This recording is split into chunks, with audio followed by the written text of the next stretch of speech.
Operation Confidence proudly presents America's Invisible Heroes radio talk show. Tune in weekly on Sundays, 2 to 3 p.m. Pacific Time, with your hosts, Consuelo Mackey, U.S. Army veteran and co-host Matt Davison, announcer Taylor Marcella, and Brooke Gadesi, U.S. Army veteran and entertainment segment host Charles Whitehead, Veterans and Legal segment host, attorney Danielle Sherrod, U.S. Army Veterans and Lifeline for Women Veterans segment host Martha Elena Varela, Veterans in Recovery host Anthony Akinpora, and U.S. Air Force veteran and Incarceration to Success segment host Kevin Lewandowski. For more information or to be a guest on our show, email info@operationconfidence.org. Okay, welcome everyone, and thank you for tuning in to America's Invisible Heroes. Yes, I'm your host, Consuelo Mackey, longtime hairstylist, fashion designer, and executive director of a grassroots nonprofit organization called Operation Confidence. No, I'm not a veteran, but my heart goes out to our American heroes, especially veterans with disabilities and may have experienced homelessness. For those who are new to the show, American Invisible Heroes was established to provide a platform for our veterans and their families to be able to share experiences, heartfelt stories, resources, challenges, and accomplishments.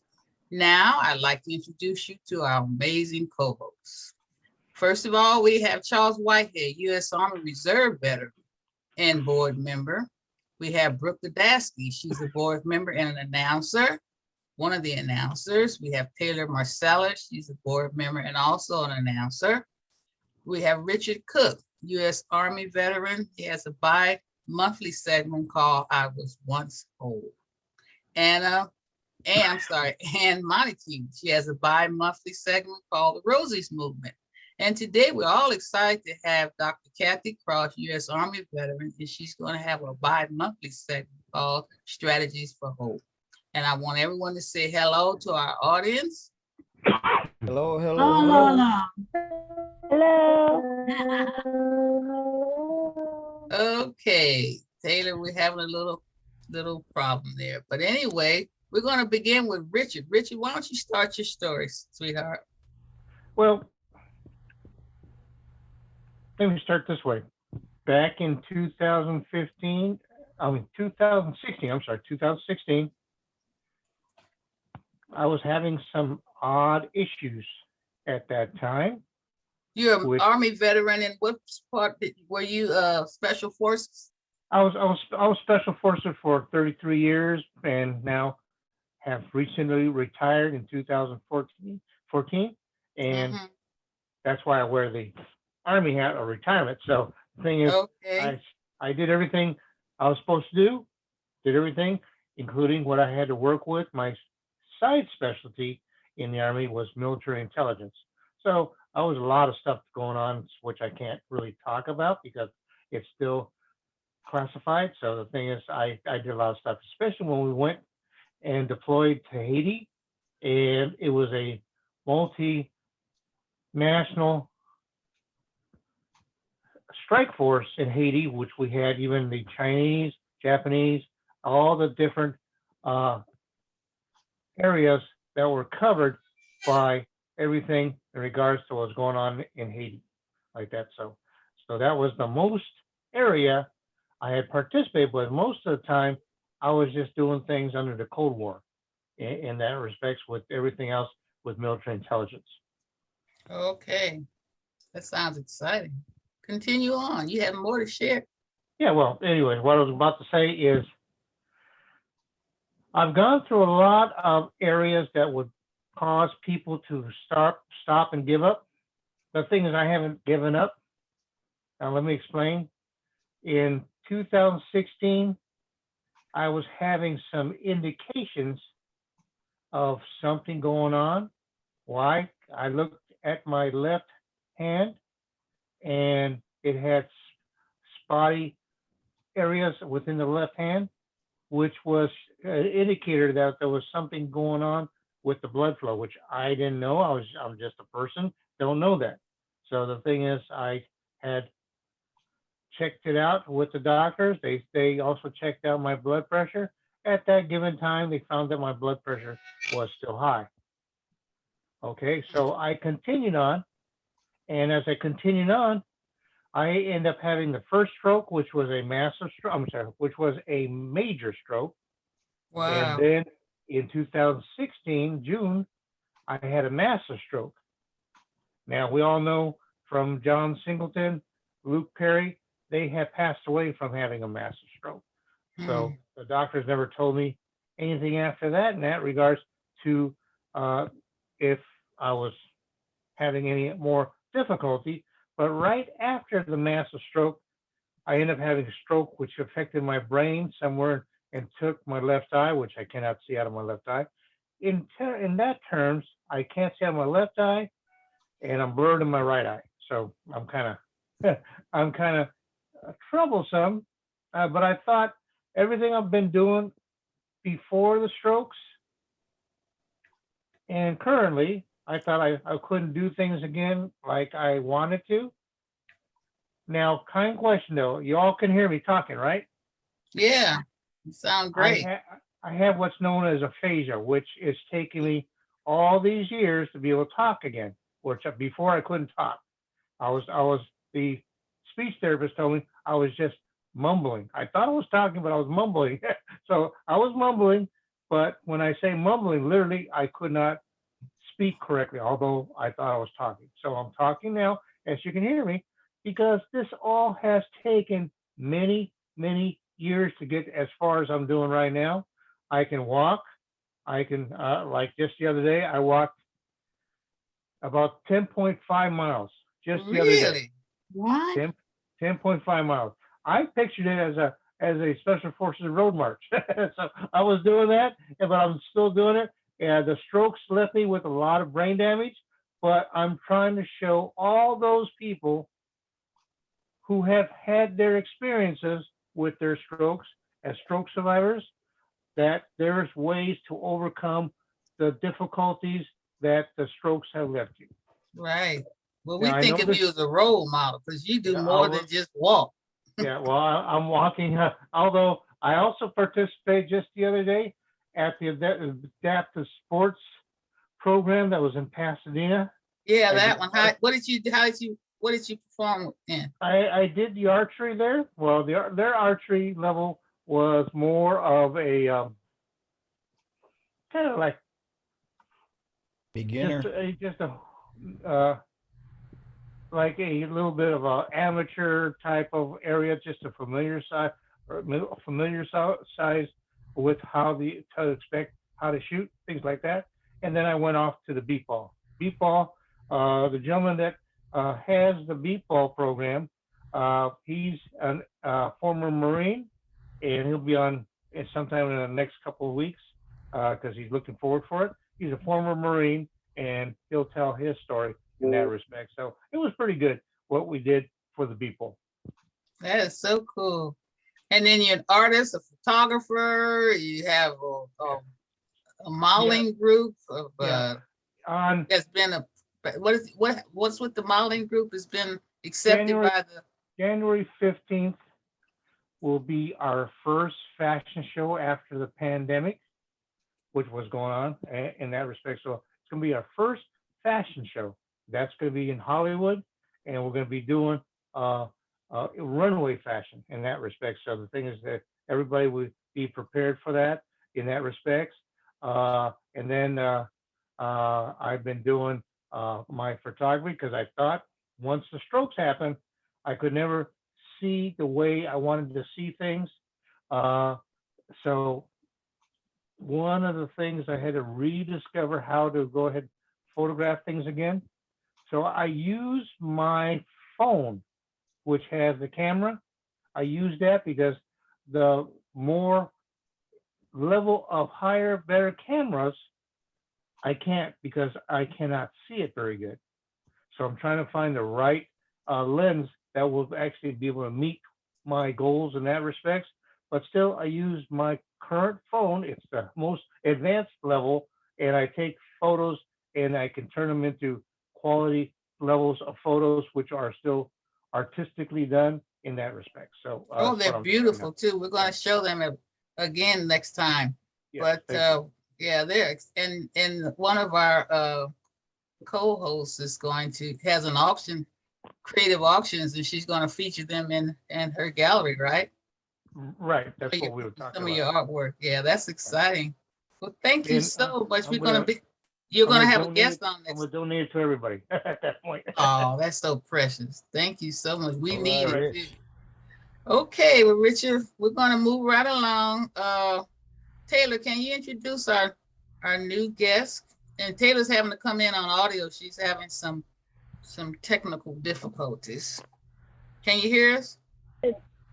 I can hear you guys. It's just very shy. That's what it is. My thing is extremely Okay. shy. No, okay. Dr. Cash is skilled in peer support services, coaching, and crisis intervention. A national speaker, webinar presenter with an emphasis on peer supporting others by instilling hope. She's certified as a wellness recovery action plan, RAP facilitator, and pastor teacher and ministry coach with ministries and pastor in Southern California and around the country. Take it away, Dr. Cash. But before doing so, would you please lead us in a short prayer? Yes, ma'am. Thank you so much for the introduction. Shall we bow our heads? Heavenly Father, creator of us all, we thank you for this day. It's been a blessing to experience what we have on this day, and we just thank you for being a blessing in our lives. Bless us as we become more aware of all that surrounds us and those who are involved in Operation Confidence. Lord, we ask that you guide us in each moment so that we may be aware of our actions, our thoughts, and our intentions. Thank you for bringing peace to us and for allowing us to be a blessing to others. We thank you in your name, amen. Yeah. Amen. Amen. Thank you. Okay, so tell us a little bit about you, Dr. Cash. Well, good afternoon, everyone. I am Dr. Kathy Cash. I am a U.S. Army veteran. I served at Fort Hood, Texas, as a food service specialist. I started my basic training at Fort Dix, New Jersey, which was the greatest shock of my life because I was born and raised in Los Angeles, and I spent basic training in the wintertime in New Jersey. Believe it or Really? not, Oh, believe it or not, yes. that's why I did my basic training too. So I come from LA and go to New Jersey and it's freezing and cold. Fort Dix, New Jersey, that's why I did my basic as well. Oh, Yes. I can wow. relate. And it was snowing, and I just did not know how to handle that. But I made it through, and I did my permanent party at Fort Hood, Texas, as a food service specialist. So I worked in the 6th Cavalry Brigade, 34th Support Battalion mess team. So we had a chance to fix 700 to 1,000 meals 3 times a day, and then Oh, go out to the field and fix another 200 to 300 meals twice a day. wow. Fun. Fun. I've cooked enough so next few generations don't have to cook anymore, and we still will have leftovers. So You get all those as, MREs to go. yes, those two, wow. What's it? As For us non-vets, what was that? What's an MRE? MRE is meals ready to eat. Oh, That was a okay. packaged meal that those who were in the field were given. So, well, when I was we were not at war.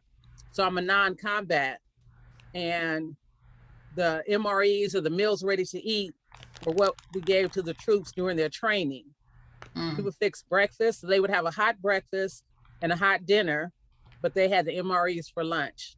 Okay, gotcha. So that's how they ate during the day. How long were you in? I did 3 years active and 3 years reserve. Okay. And when I got out of the military, a couple of things, because I didn't do combat and because I was a female, I was sort of told that I wasn't a veteran. And yeah, we have a lot have a lot of others that come on like that. Martha, she's a veteran as well, and she's had similar stories. Yes. So I didn't deal with the VA, took care of my life. Some 30 years later, went to the VA for health challenges. And as they say, the rest is history. I found out all the benefits that I have access to. And now my passion is blown up into supporting other veterans, especially women veterans, to find out what their benefits are, what they have access to, what is due to them, how they can get the support. And then my company, Strategies for Hope, I'm teaching others how to offer that hope and support as a peer specialist. Because what ends up happening is when we go through something, whatever that something is, whether it's a physical challenge, a mental health challenge, we often think we're the only ones. Why did this happen to me? Why me? Why me? But a peer specialist is someone who has gone through stuff and they've gone through it and they've learned how to navigate it. They're in recovery from it. So they're able to share with someone else how it was to go through it and then support them as they're going through it so that they no longer feel like they're alone. Right. So how many are usually in your class? Are these all female veterans? Well, I do different groups, male and female. Some are all female groups because there are some females who, because of trauma that they experience in the military, they do not want to be in any groups with men. That's true. We have some, and then we have some who are okay and are working through it. So we meet people where they are. And that's the greatest thing. We meet people where they are. And when we're looking at peer specialists, and we're looking at the strategies for hope, instilling that hope, because we're meeting them where they are, they become familiar, we develop relationships, and then we encourage them to move forward as they are getting themselves taken care of. Wow, that sounds so amazing. Do you have any of your success clients that may want to come on the show? If not, we can do audio and change the name. Okay, I'll talk to some and see, because we do have I've worked with veterans who, when we first met, they couldn't leave their unit or they had all kinds of issues, but I've been able to support them in learning how to reintegrate into the community, learning how to grocery shop, learning how to pay bills. So a lot of veterans that I deal with were formerly homeless. So when you're homeless for a while, you don't know how to do these things or you forget how to do these things. Right. And depending on how long you were homeless, technology has come into play. So if when you were in your unit before, you called up the gas company and you told them what you needed in order to get your gas turned on, now they want you to send an email and you have to go online, and everybody is not ready for that. That's true. So we support veterans in the technology and whatever aspects they need to get back to that point of life that they would like to have. And we offer choices and options.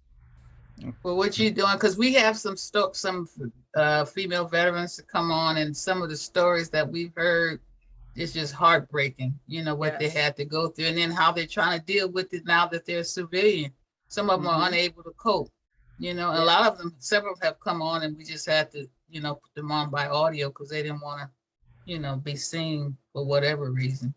Yes. But I sure would love for you to come back and share some of your stories, even if they don't want to come on. Maybe you have some stories of where they were and how they've now developed into a productive member of society. Definitely. Because they all need that encouragement. There's some people out there listening now that needs to hear this, Yes. So you play a very important part, and we really thank you. Thank you. And that's the whole point behind. I'm sorry. I'm sorry. I hope I'm not interrupting. I'm reading a book now by Jane Goodall. Remember the lady that studied the apes and all of that? Yeah, I love her.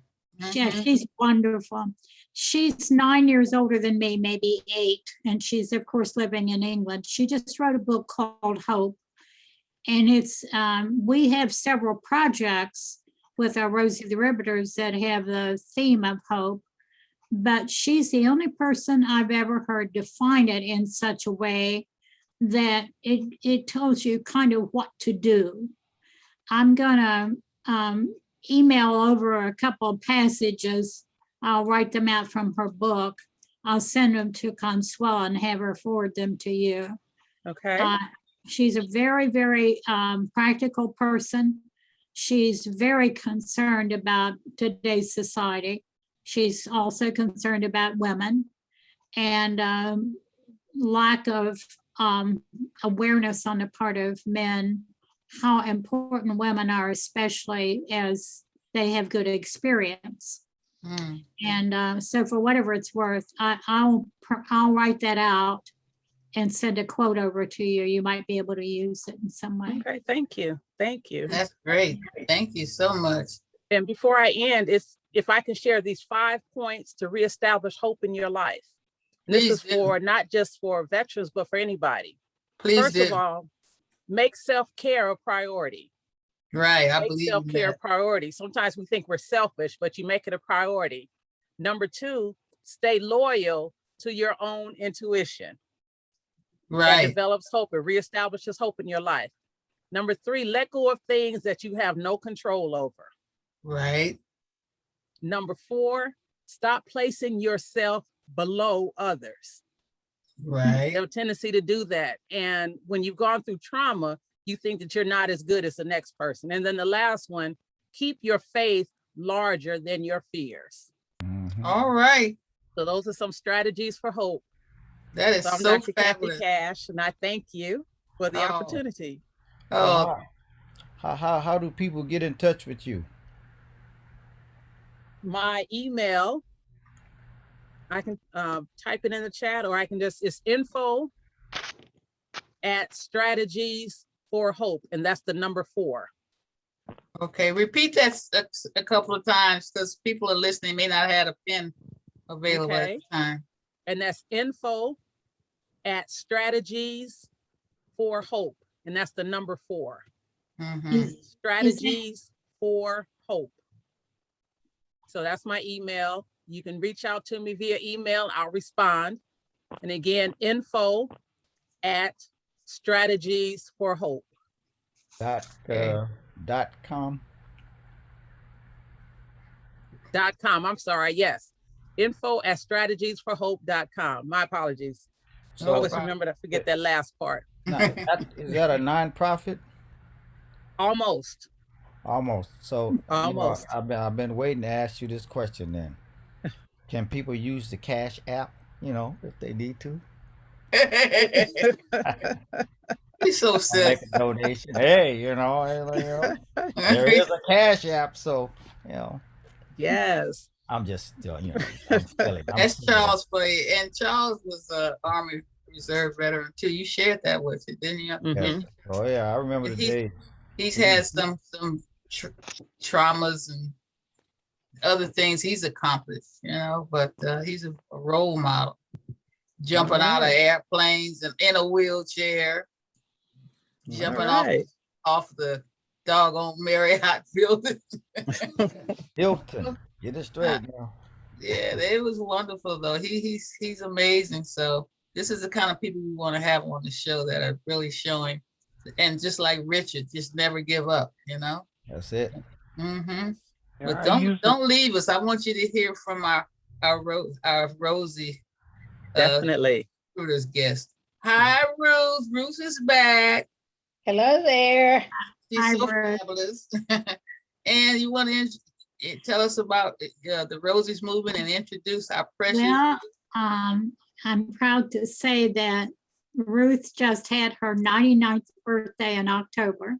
All right, happy birthday. And, All right, happy birthday. Thank Another- you. Another part of all of that is that she's on our board of directors. Our organization is called Thanks, Plain and Simple, because in the long run, we think that people will learn to thank one another for cooperating and pulling together in a more unified America.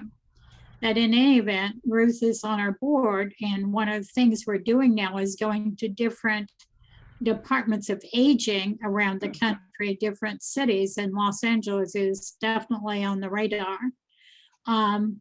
So after we had Can I ask you to hold off just a little bit because I want Brooke to introduce you for us, please, to our Okay. new listeners. Brooke, Take it away for us. All righty. I'm going to introduce Anne Montague, who you've just heard from. She is a Rosie's daughter. Some of her first memories are about the home front war effort, saving Greece and taking it to the store to be used in the war effort, their large victory garden, and her mother going to work in the mornings feeling well, but coming back dizzy from inspecting lenses at what they called the war factory. Rosies are the surviving women who worked on the home front for the war effort during World War II. Anne's guest today, as you know, is Ruth Edwards, who just celebrated her 99th birthday. Ruth worked in a defense factory during World War II. She married a disabled veteran who was broken in body and spirit from the Bataan Death March and other prisoner of war locations. She built herself up to be head of all business education for the state of West Virginia. What a story. Wow. Take it away, Anne. Right. I can't tell you how glad I am to know Ruth. It's very interesting. I feel I came back to my home state of West Virginia from being in Boston for 18 years, master's at Harvard and all that. And I did not know how much I missed being around older women who really knew what it was all about. And certainly Ruth has been with us since we made our film, which was, I think we reviewed her in our documentary film in 2010. In any event, we're going to let Ruth tell you about what just happened with her in a couple of different situations. But before I do that, I do want to say that we are looking nationwide for any organizations that want to make sure that the Rosies are found in their communities. Obviously, they're fading fast. We lost a lot in COVID, by the way. Oh. And then what we're hoping is by Labor Day, we will have a minimum of, we will find a minimum of 40 new Rosies. I know that's high, but that's what we're determined to do. And we're asking cities around the country to help us. And one of them will be Los Angeles. And anyway, Ruth, why don't you tell them about when we got a hold of the Department of Aging down there in Greenville, North Carolina, where you are now.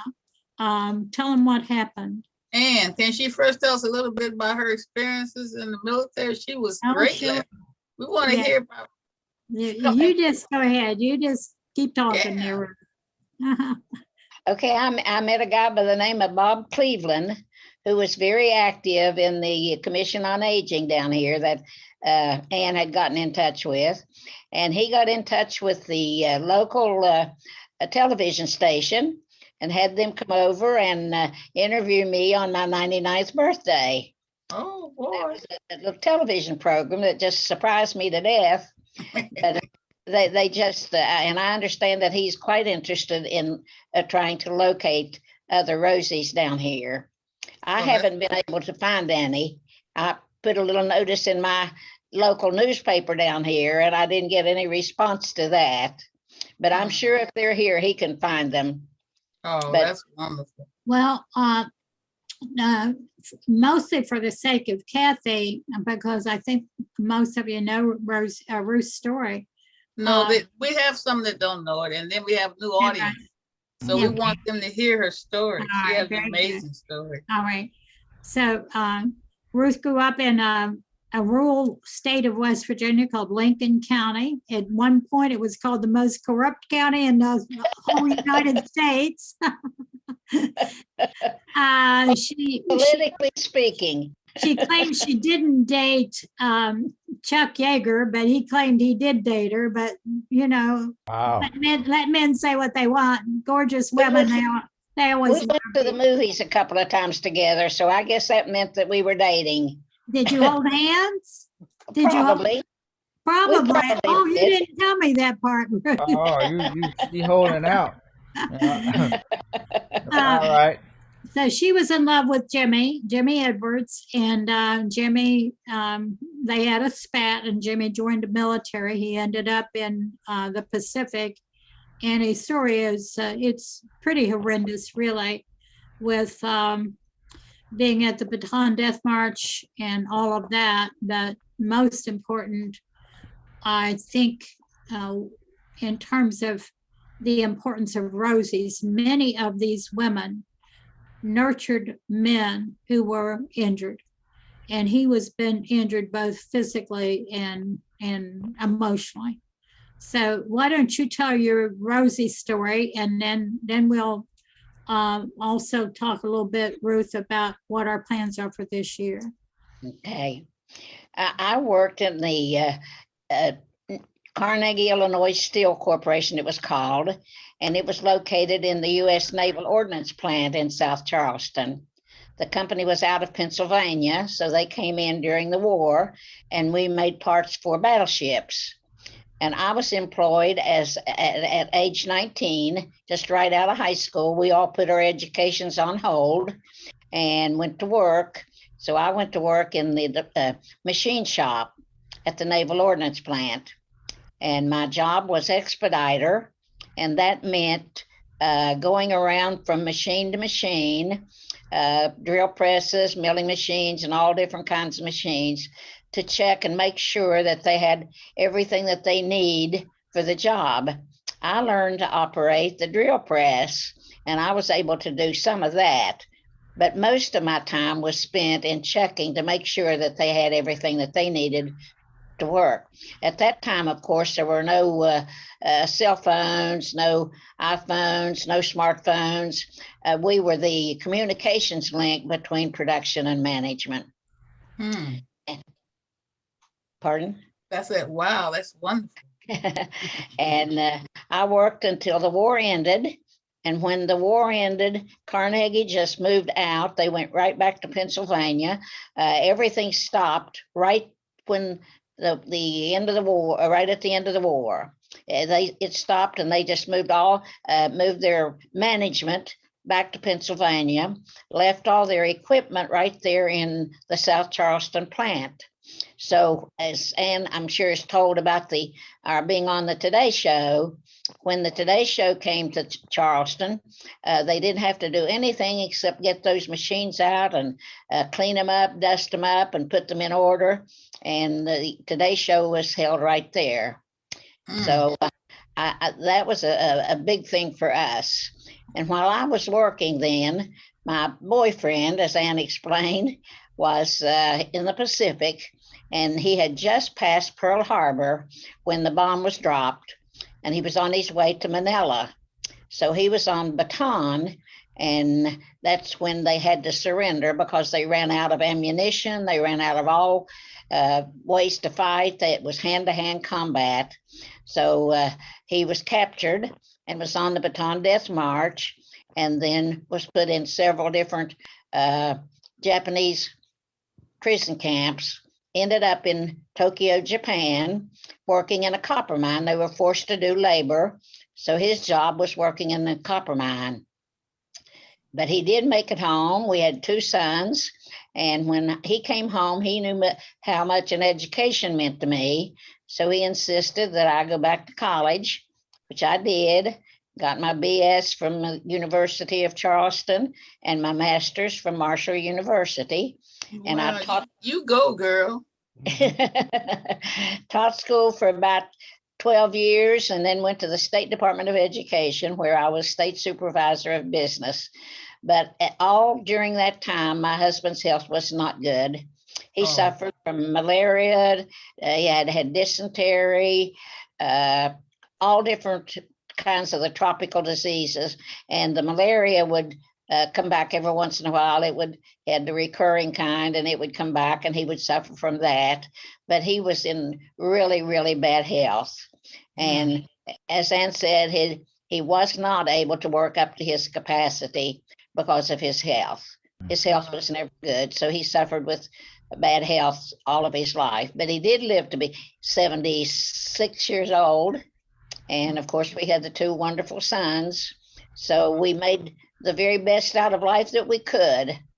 Wow, that's amazing. And, another thing that's, I think, very important, and Ruth has a really good business sense. I mean, she did teach business and she supervised business, but she was also on board of directors for 2 or 3 different large organizations. One was Dow Chemical.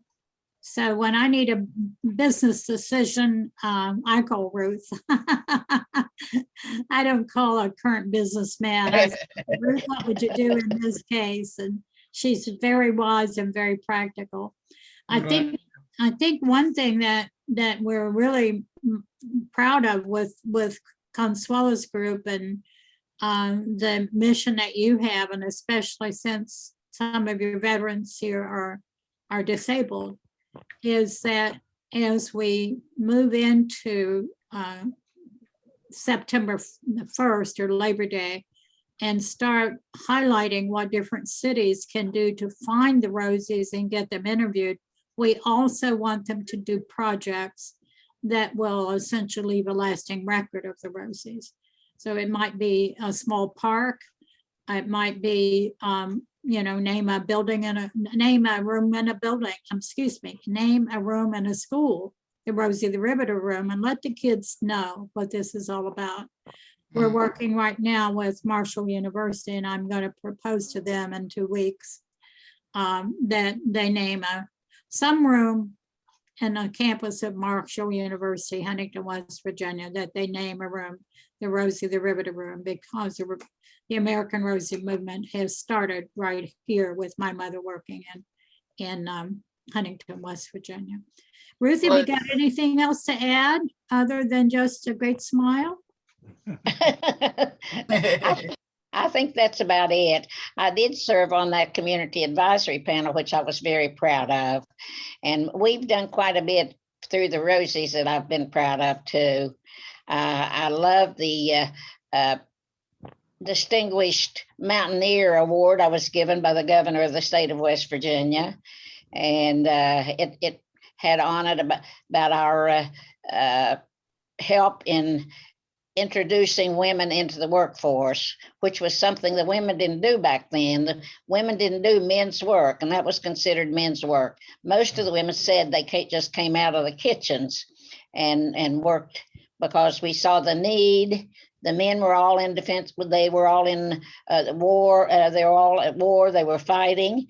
So the women took over and held down those jobs, and we made the businesses go. We produced the war materials that they needed. Many of them worked in shipbuilding plants and airplane factories, and we did men's work. And I was proud of the fact that I was able to do that. I'm proud of being a Rosie. We're Ruth, proud to have you too. we just talked about projects, and projects can be large or small. They don't have to be as big as the park. But tell them about the box that somebody gave you recently. Oh, Isn't that great? yes, a gentleman that I really didn't know back in West Virginia made a box for me that was made from the floors of the Carnegie, Illinois steel machine shop that I worked in. And I'm so proud of that. Oh, in fact, I don't know whether you can see it or not, but I've got it right here. Yeah, let's try. put it in the front. Oh, wow. Oh, And, that's beautiful. What's it say on the front there? Rosie Riveter. Riveter. I've got it Rosie upside Riveter. down.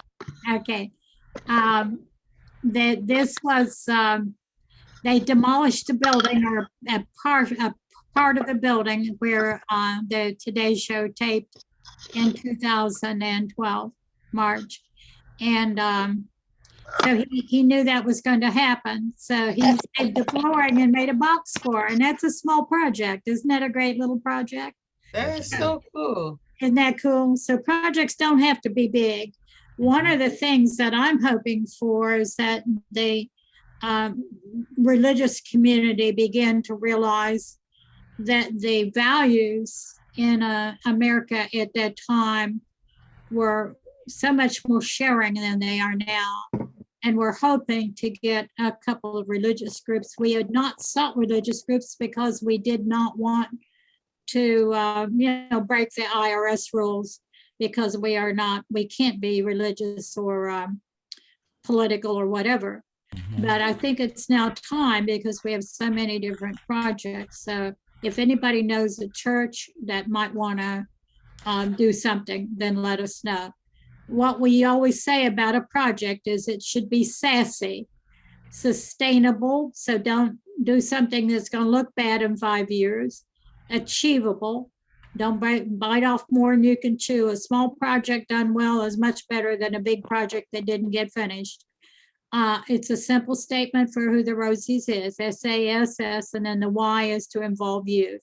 So we're looking for ways to involve youth. And we are definitely going to be doing something in Los Angeles by September.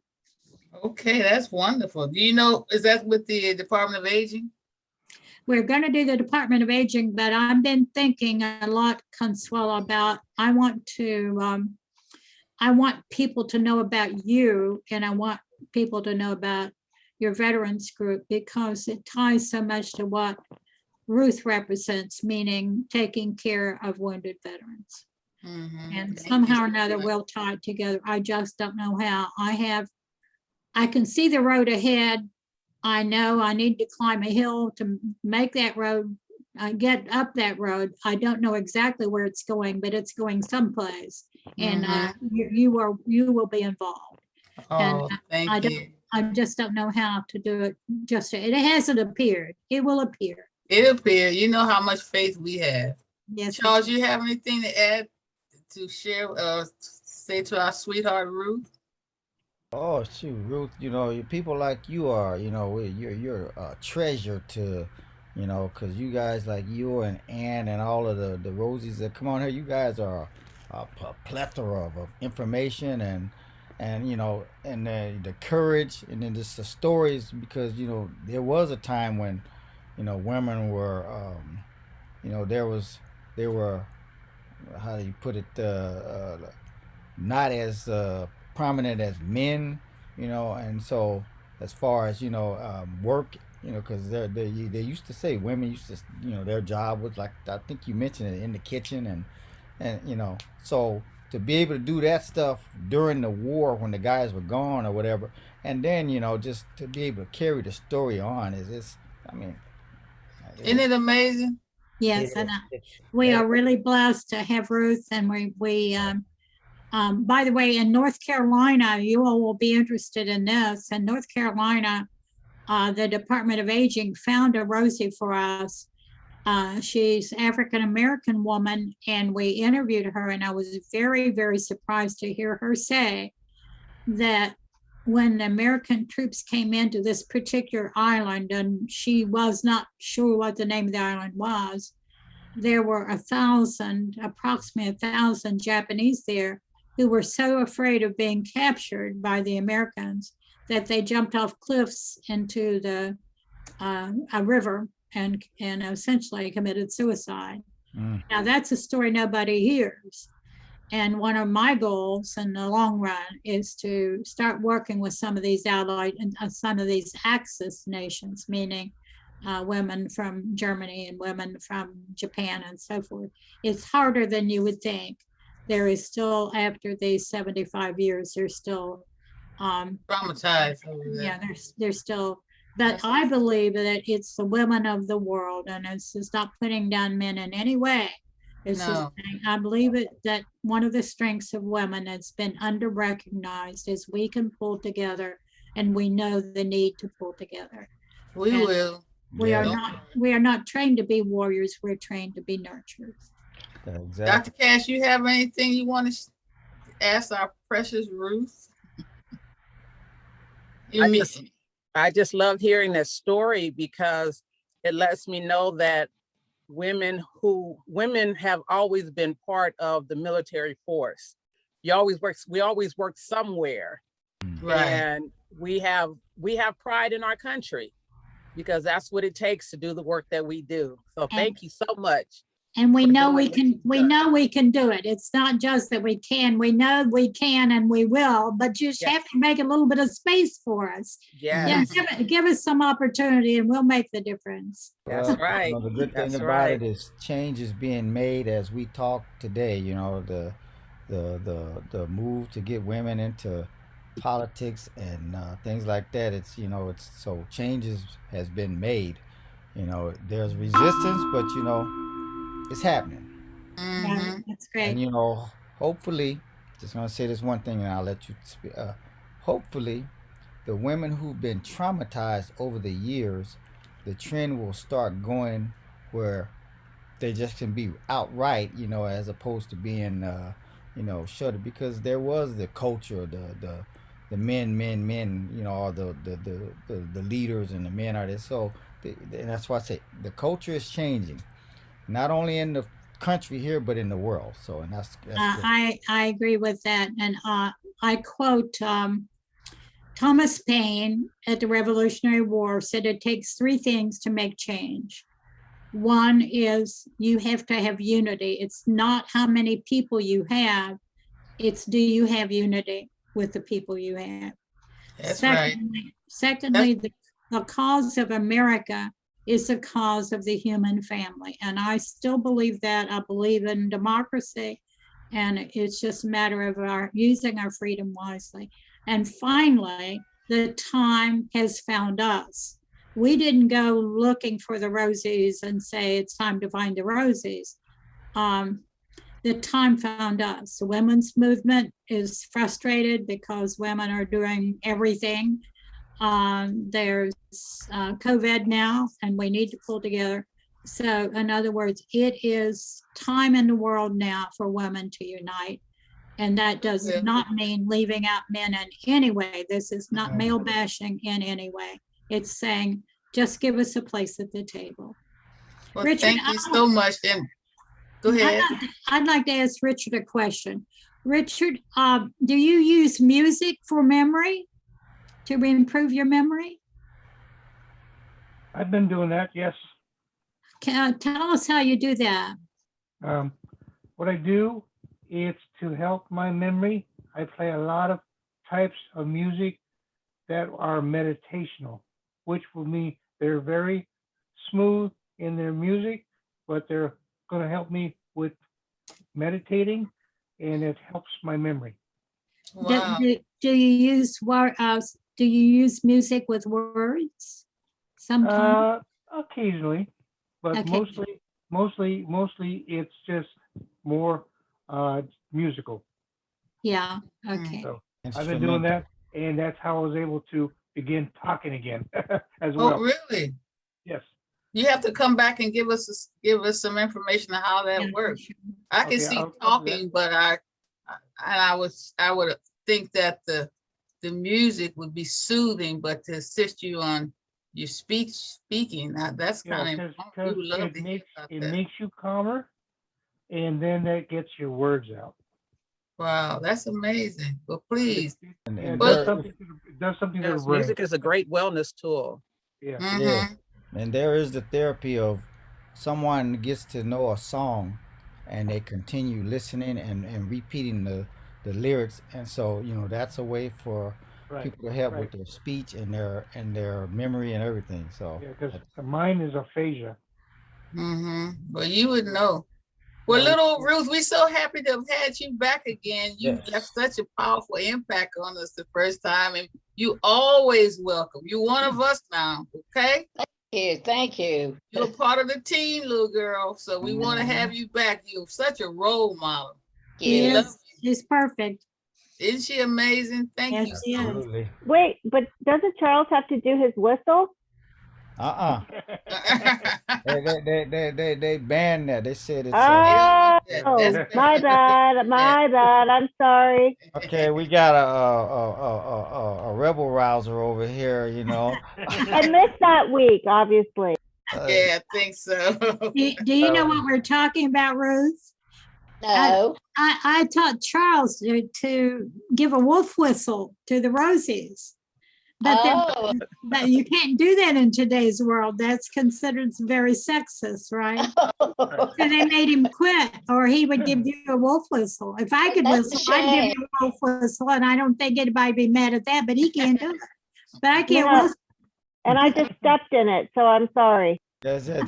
Brooke's trying to set me up. You know. No, really, I missed that week. I was waiting for it this whole time. I was like, is she gonna forget? So I missed that No, week. that was a couple of months ago, a few months I ago. missed it. I'm sorry. Okay, That's all right. I'm gonna That's mute okay. myself now. No, don't No, do no, that. no. We just messing with We you. just playing with you. We Ruth, love you. we're going to have to get you to learn to give a wolf whistle to a couple of the men here. Can you whistle? Can you whistle? I couldn't do the wolf whistle. You can. You I always, can't. I always like to hear it, but I never could do it. No, I can't. Well, That's you so know. cute.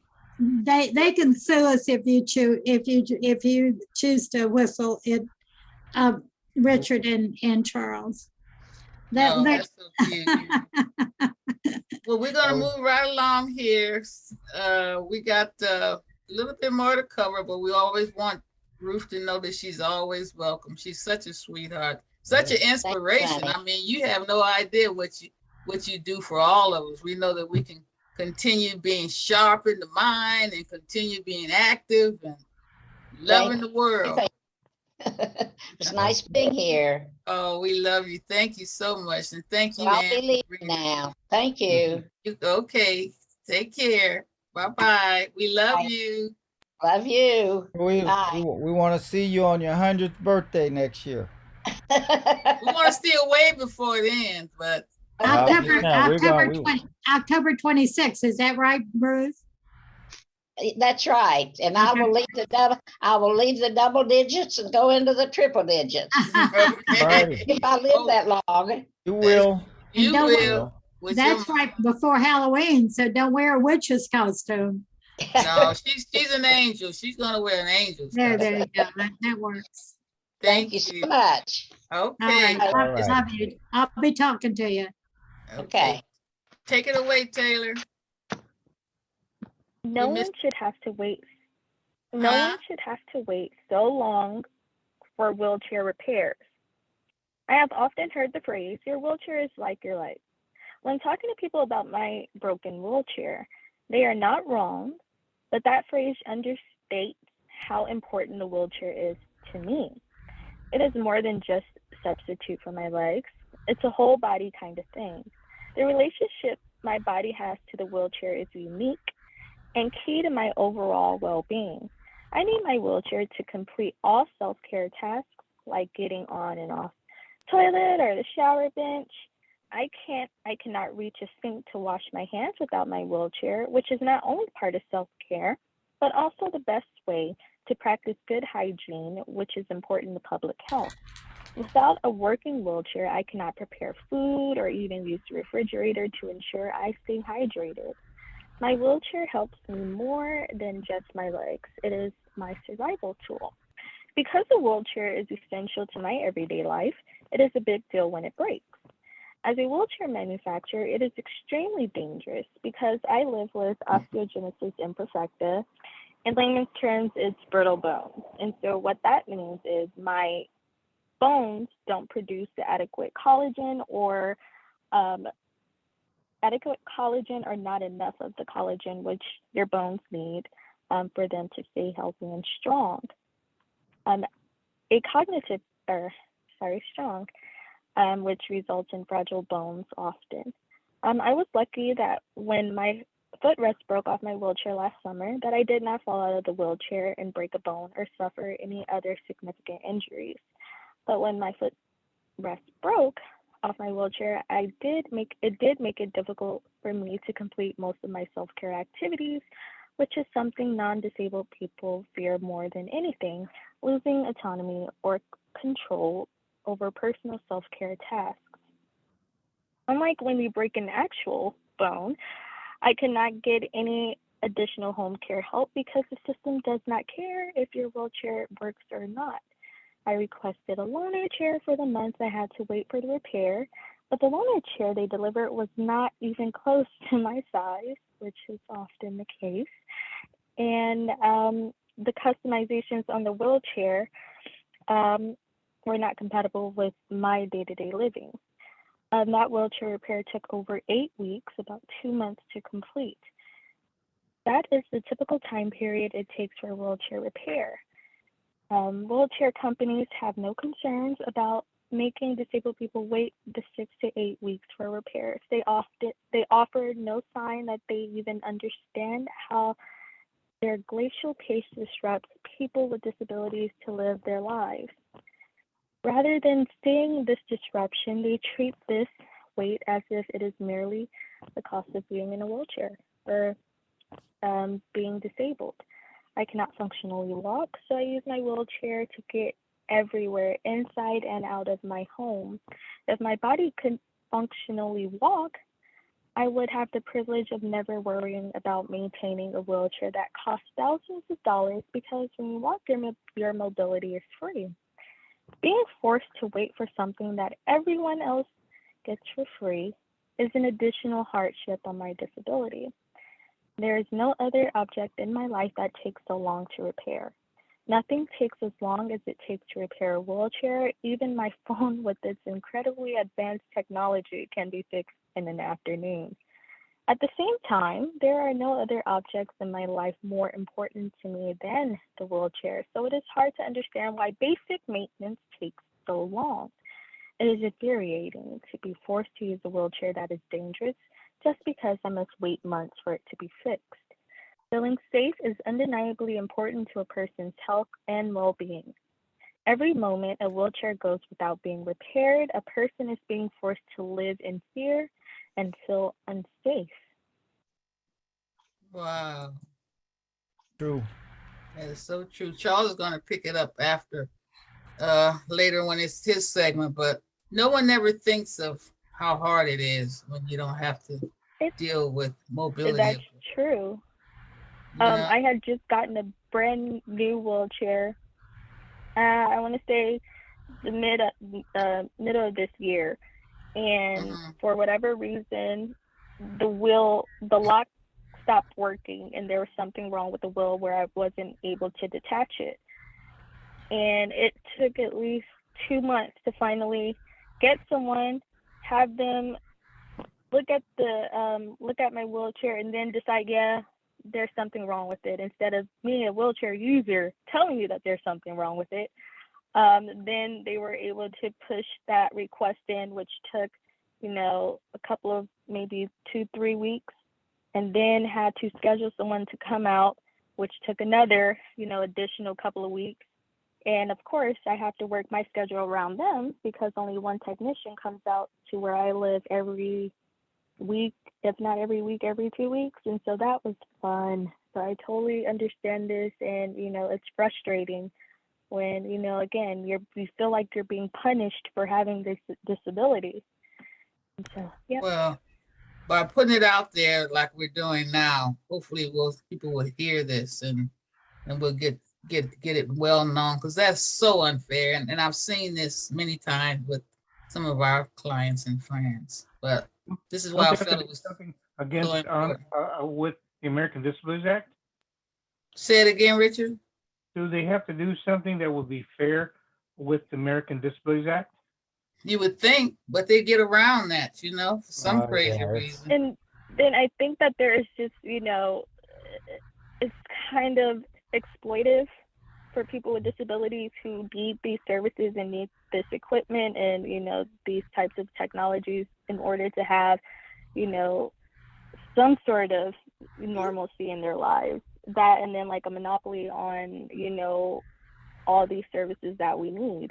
And so we're shedding a light to, there's some issues that even local government officials could look into, because people with disabilities aren't going anywhere. And if anything, the numbers are going to increase within the next 5, 10, 15, 20 years. They are so increasing. If we can, they are, as so, we speak, right?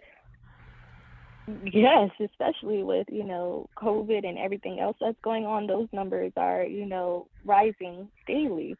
And so if we can get enough people to become aware of it, and then, create policies and actual change within our communities, we would be better off. And it's so unfair how they make you wait. I mean, what are you supposed to do? And when they give you a You're loaner, supposed to sit there. It doesn't fit you. It doesn't work nowhere close to how yours was. I mean, it's so unfair. It's doesn't. Yeah, it is. And then you start to question, even though it's not the case, you start to question your value in society.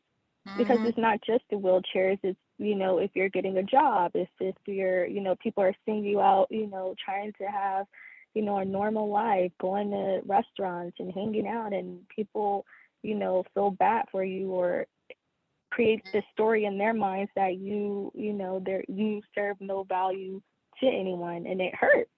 Right. But then, you get yourself together with friends and, a family and, a community that, no, this is an issue that they need to figure out, and they need to see you as a person.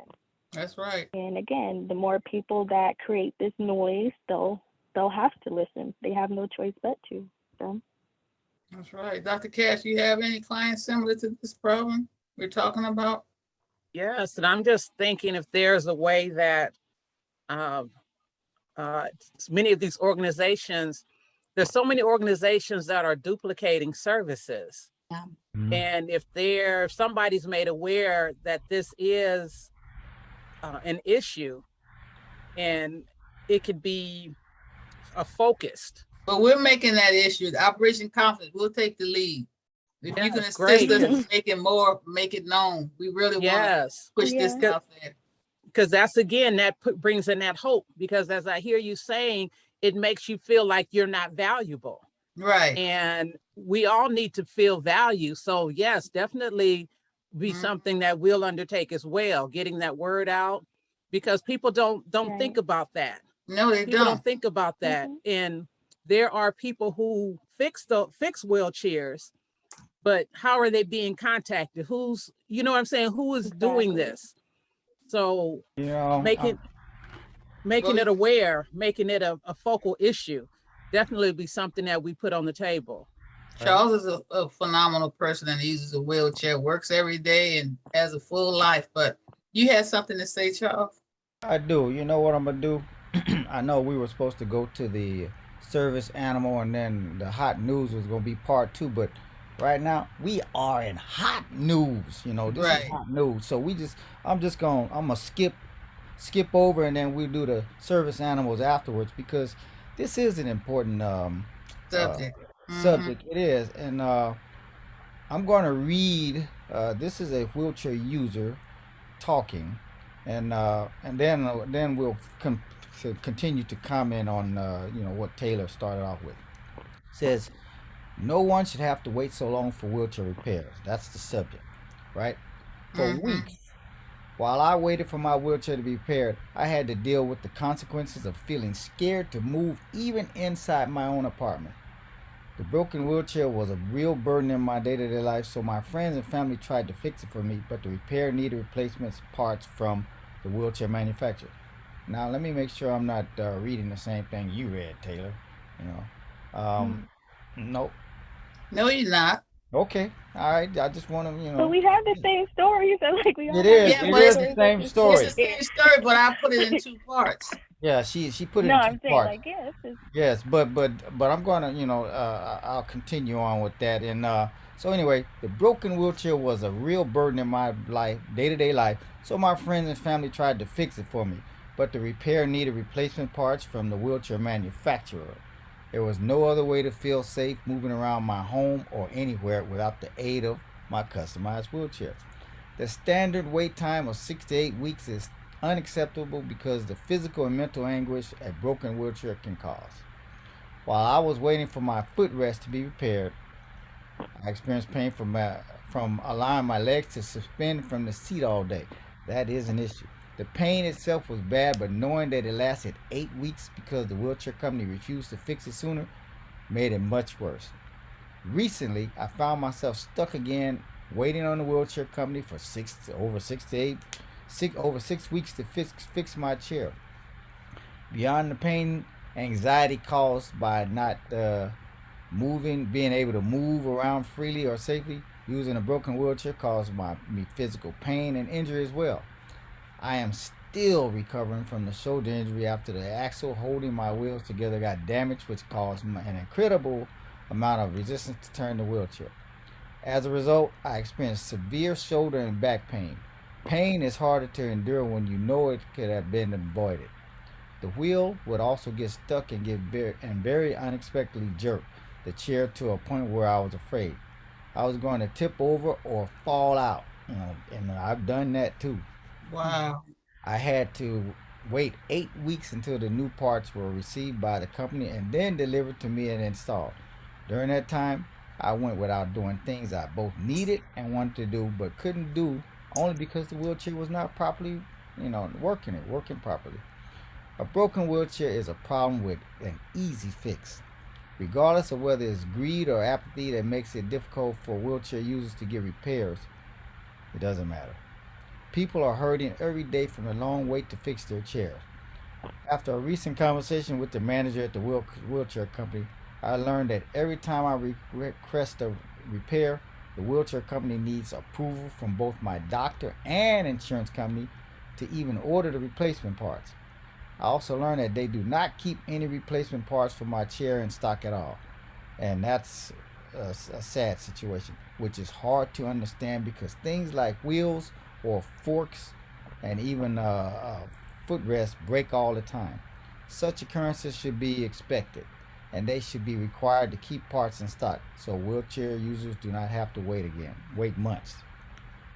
The bearings in front wheelchair wheels and forks naturally wear away over time. That has happened every few months on every wheelchair I've ever owned. I hope the next time it happens, I'm not forced to wait months and propelled through pain while I wait. Wheelchair companies do more to repair the wheelchairs people use every day, but they do not because there is no money to be made in maintaining and repairing wheelchairs, especially customized ones like mine. The profit is made by selling new innovations. Companies are not interested in disabled people's quality of life. They only care about profits, which is fine and good, but they need to also make an investment in maintaining the technology that people use and depend on to survive. The disability community deserves better from an industry that makes its living from us. Every time I have to wait months for a repair, I am reminded that I cannot be the only one. There are millions of wheelchair users that must have to deal with the same thing. So many disabled lives disrupted because the equipment they depend on is deemed so inconsequential that there is no need to rush its repair. I wonder if the executives of these companies were wheelchair users. Would the repairs take as long? Now, back to our commenting. I've had this problem, and here's the problem that I have also. You get those parts to break. I literally had to do things to fix my own chair because the company takes forever. Or, and I know a lot of people who have this issue is the state pays for certain repairs, and it takes so long for the repair companies to get their money. They won't do anything because they're waiting on the state, which is so it's the money is tied up in red tape, and the people are suffering. And you're suffering, yeah. That is so bad. And so you have to the wheelchair. I just got a new wheelchair, and what I found is the makeup of my wheelchair. It used to be my front wheels. The bar that goes down, the wheels were hooked to the side of the bars. Now I have these brackets that go out a little bit and then down to hold the wheels. So me getting into corners, like my toilet is next to my shower, me getting into corners to try to make a transfer, I have to be further back, which means I'm further away from the actual. And you could easily fall right out of the chair. Yes.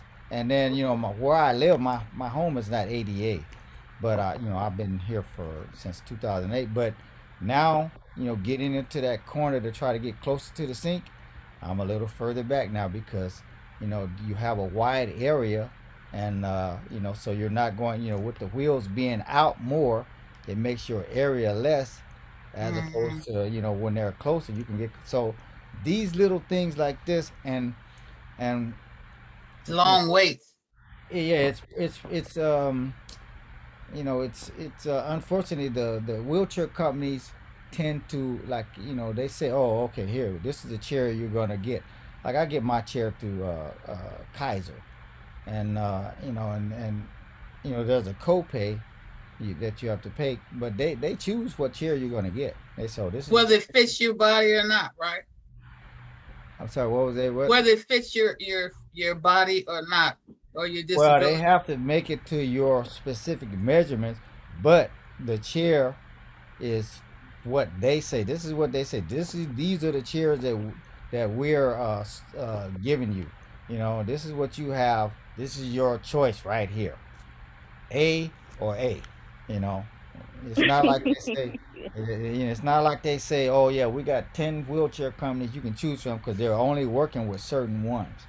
And Mm-hmm. so those brokers or the people that go out and they're pushing certain products. You know, and I had a wheelchair where my back was made out of a lot of plastic, and it was breaking down, and you know, and it was just, and I had to complain and you know, until they got it right. And so this chair that I got now, I made sure, I said I don't want anything made out of plastic, because here I am trying to use bungee cords and things just to hold it together, because the repair takes so long, you know. So I've learned, you know, and not everyone can be me. I've learned to fix my chair.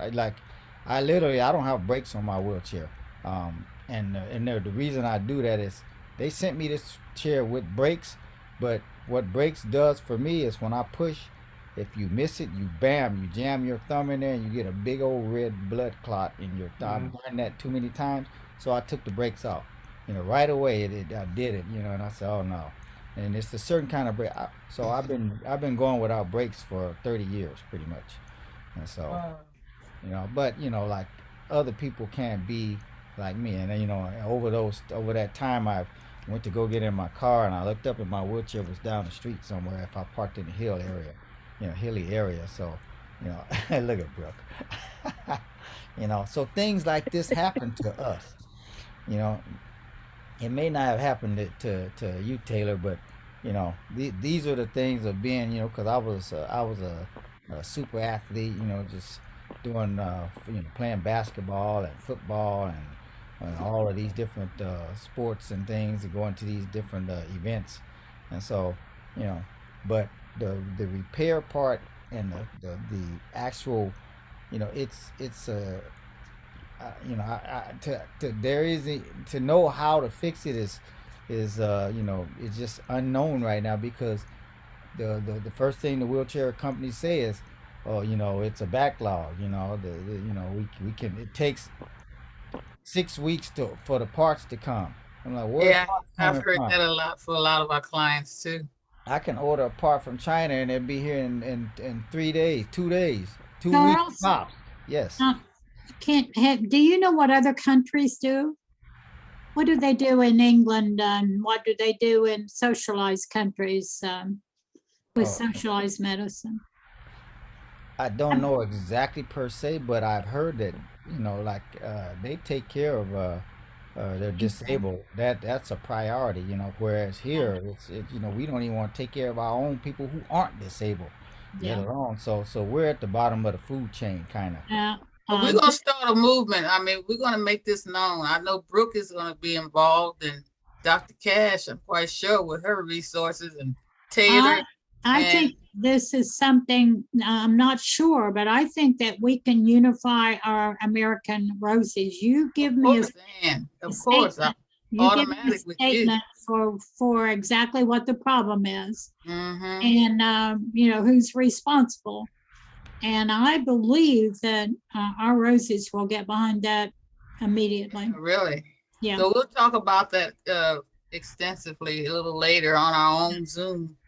Yeah. Calls when you're off, Taylor, when you can talk, and Ann, Brooke, and Dr. Cash, and I know Martha, she'll be involved, and we have several others that would, I think Elmer, you know. Yes. All of these people that use wheelchairs, we need to form a united front, you know, because This this is is not Richard. fair. Would you like to hear And my Richard, situation? of course. Huh? Would you like to hear my situation? Yeah. I went to the particular store I go to have my photos reproduced, and they wouldn't help me at all. What are you talking about? Say that again now. Yeah, I went photos. to the store that will reproduce my photos. A And Photoshop store. well, I'll tell you specifically. The name is Michael's, Okay. and the manager right there, she wouldn't help me at all Why? because she said I need to put it into their app and process through there to send out the request and stuff like that. The problem is, I told her, I was being honest. I said, one, I am visually impaired. I cannot see apps or anything like that because they're too small. So I can't do that. And then she just walked away and said, well, that's the only thing we can do. Oh, that's just terrible. Horrible. So I go through the same thing. I understand what you all have covered, but I go through the same thing. Well, we're gonna all team together. This is gonna stop. You Yeah. know, I can't take it. It just annoys me. I had a lot to do when I was commissioner on disability, city of Los Angeles, and I had to go around to different places that weren't accessible. I mean, how can someone have a restaurant upstairs with no accessibility for a wheelchair? I mean, it's just Right. crazy what some people are doing and getting away with. So it's time to stop this. But we're going to move on because I know it's time to wind down just a bit. We're going to turn it over to you, Brooke. All righty, you got it. Free service dogs for veterans and individuals with a disability.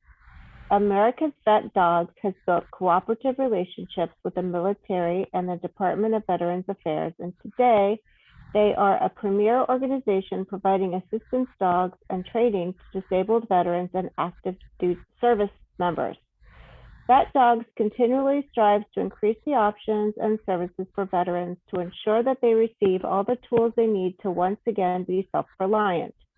Vet Dogs has placed physical and occupational therapy dogs at military medical centers, including Walter Reed National Military Medical Center in Bethesda, Maryland, to work with service members recovering from amputations or other injuries. They have been honored with Secretary of the Army Public Service Award, the second highest level award given to civilians for exceptional service that makes a substantial contribution to the accomplishment of the Army's missions. The service dog programs of America's Vet Dogs were created to provide enhanced mobility and renewed independence to United States veterans, active duty service members, and first responders with disabilities, allowing them to once again live with pride and self-reliance. Not only does a service dog provide support with daily activities, it provides the motivation to tackle everyday challenges. Vet Dogs trains and places service dogs for those with physical disabilities, guide dogs for individuals who are blind or have low vision, service dogs to help mitigate the effects of post-traumatic stress disorder, and facility dogs as part of the rehabilitation process in military and VA hospitals. It costs over $50,000 to breed, raise, train, and place one assistance dog. However, all of Vet Dog services are provided at no charge to the individual. Funding comes from the generosity of individuals, corporations, foundations, businesses, and community organizations. Once they make the decision to get a service dog, applicants become part of Vet Dog's open and welcoming community. For more information about America's Vet Dogs, please contact 1-631-930-9090. The toll-free number is 1-866-VET-DOGS. That's 1-866-838-3647.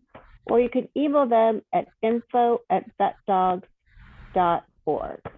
Can you repeat that for us? And we'll put it on our website as well. Sure. The phone number is, the toll-free number is 1-866-VET-DOGS. That's 1-866-838-3647.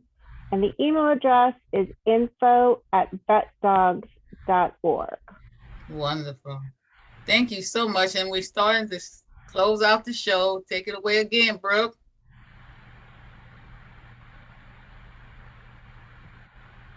You're on mute. I muted myself for a second. I'm sorry. I'm so worried about my own dogs barking that I always automatically mute myself. Okay. Oh, there they go.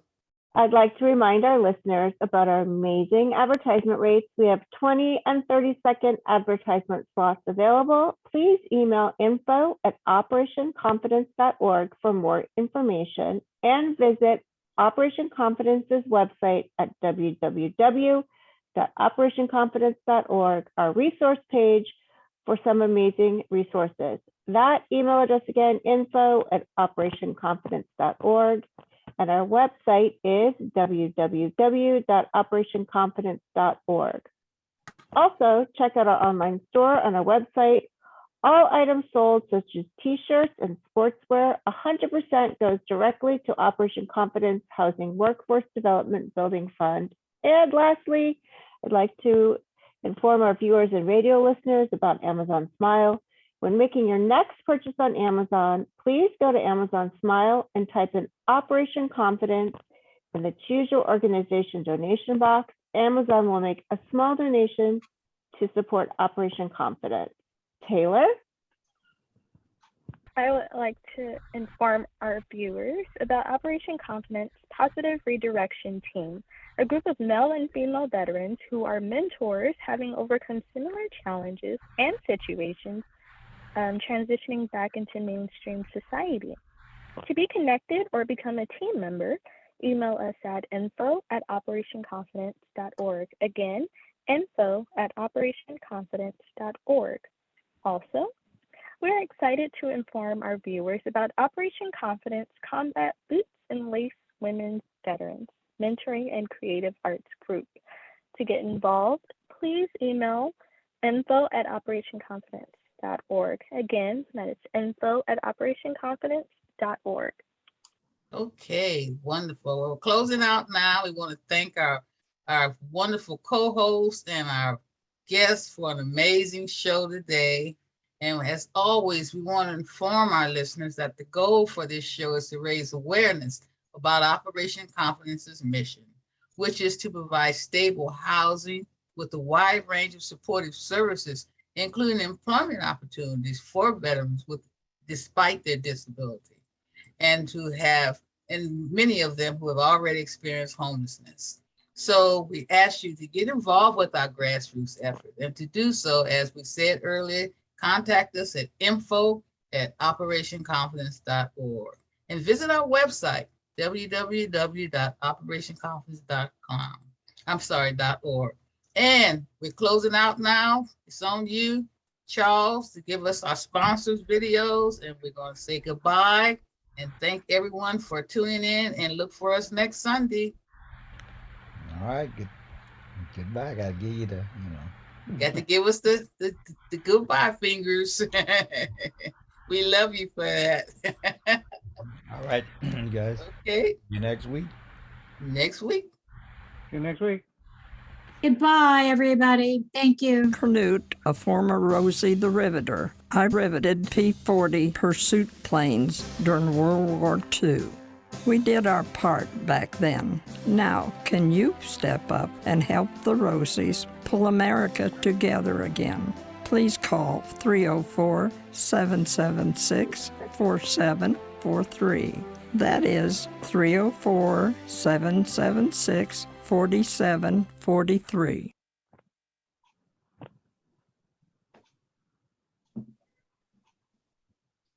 Long Beach, PVA, California, chapter USA. The city by the waterfront, where the veterans work and play.